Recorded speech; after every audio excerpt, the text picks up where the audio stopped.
প্রিয় গরু লালন পালনকারী ভাই ও বোনেরা, আমরা যারা কুরবানির ঈদের গরু বিক্রি করে আবার নতুন করে ঘরে গরু তুলতেছি, আসলে 3 মাস প্রজেক্টে আমাদের প্রথম অবস্থায় করণীয় কি?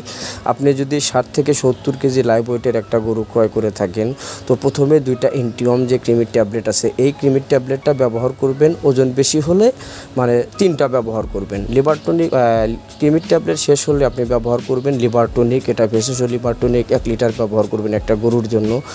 আর চেহারা সুন্দর এবং খাওয়ার রুচি ভালো রাখার জন্য এই জিঙ্ক সিরাপগুলো ব্যবহার করতে পারেন। এটা খুবই উপকারী এবং কার্যকরী একটা সিরাপ।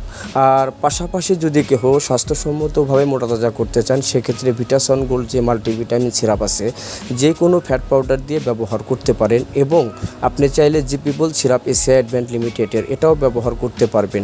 দর্শক, যদি ঘরে বসে থেকে কোনো পরামর্শ বা মেডিসিন নিতে চান, স্ক্রিনে দেখানো নাম্বারে যোগাযোগ করতে পারেন। ধন্যবাদ।